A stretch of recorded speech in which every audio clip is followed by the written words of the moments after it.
जरा सोचिए, हमारे देश में चिराग पासवान जैसे लोगों को आरक्षण की क्या जरूरत है, जीतन राम मांझी को आरक्षण की क्या जरूरत है, महाराष्ट्र के मंत्री रामदास अठावले को आरक्षण की क्या जरूरत है। जिन लोगों को आरक्षण मिलना चाहिए उन लोगों तक तो आरक्षण पहुंच ही नहीं पाता है। हमारे देश का जो दलित है, शोषित है, वंचित है, पीड़ित है, जो गरीब है, मजदूर है, किसान है, जो खेत में काम करता है, जो मजदूरी करता है, जो मिस्त्री का काम करता है, उनके बच्चों को तो आरक्षण मिलता ही नहीं है भैया। क्योंकि उनके नाम का जो आरक्षण है, उनके नाम के ऊपर में आरक्षण का मलाई सत्ता में बैठा हुआ वो सत्ताधीश चाट जाता है। अब सोचिए, हमारे देश में सांसद, मंत्री, विधायक के बच्चों के आरक्षण की क्या जरूरत है। सांसद, मंत्री और विधायक को आरक्षण की क्या आवश्यकता है। हमारे देश में एसपी, कलेक्टर, डीएम, जज के बच्चों के आरक्षण की क्या जरूरत है।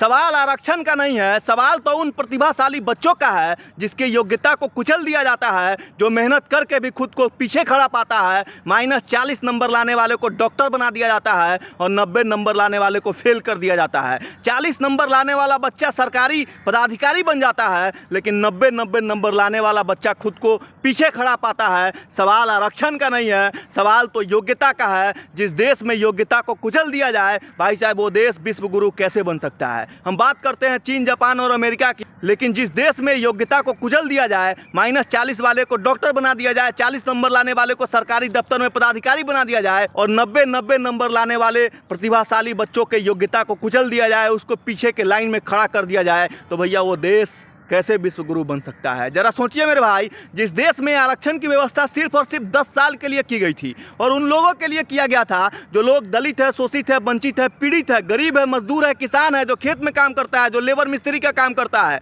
उनके बच्चों के लिए आरक्षण की व्यवस्था की गई थी। लेकिन हमारे देश में बैठे हुए सत्ताधीश, हमारे देश का वो नेता सत्ता के मलाई उन लोगों के नाम पे चाट जाता है और कहता है कि भैया आरक्षण को कोई छू भी नहीं सकता है। अरे आरक्षण तो भैया सुधार हो करके रहेगा, भले आज नहीं तो कल, लेकिन सुधार तो हो करके ही रहेगा। इस चीज को आप समझ लीजिए। मैं सिर्फ इतना ही कहना चाहता हूं, आरक्षण सिर्फ और सिर्फ हमारे देश में आर्थिक आधार पर मिलना चाहिए और एक ही बार मिलना चाहिए। एक परिवार को सिर्फ एक बार आरक्षण दो। अगर वो परिवार आरक्षण का लाभ लेकर के आगे बढ़ गया तो फिर उसकी आरक्षण की सुविधा को खत्म करो, अन्यथा ये देश बर्बाद हो जाएगा। और भारत सरकार को भी इस पे जवाब देना पड़ेगा कि आज़ादी के 80 साल तक भी आरक्षण का लाभ लेकर के भाई साहब दलित दलित ही रह गया, शोषित ही रह गया, वंचित वंचित रह गया, पीड़ित पीड़ित ही रह गया। तो भैया आरक्षण वैसे आरक्षण को समाप्त कर दो, जिस आरक्षण के बदौलत दलित दलित ही रह जाए, शोषित शोषित ही रह जाए, वंचित वंचित ही रह जाए, पीड़ित पीड़ित ही रह जाए, जो गरीब गरीब ही रह जाए, किसान किसान ही रह जाए, मजदूर मजदूर ही रह जाए।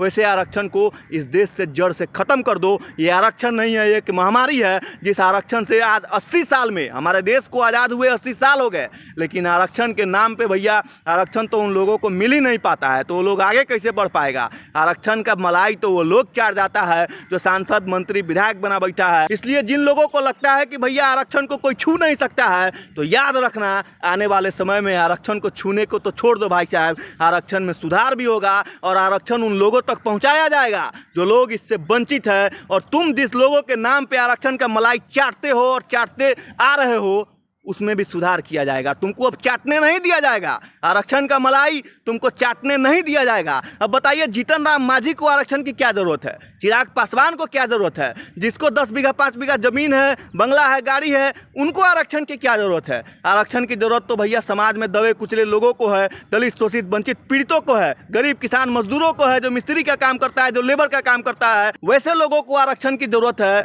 इसीलिए भाई साहब आरक्षण सुधार के नाम पे दिल्ली के जंतर मंतर पे एक आंदोलन किया गया, लेकिन उस आंदोलन को भैया दिल्ली पुलिस ने बल प्रयोग करके खत्म करवा दिया। कहते हैं कि भैया जब नाश मनुष्य पर छाता है, पहले विवेक मर जाता है। यही हाल आज मोदी सरकार का हो गया है। जय सिया राम।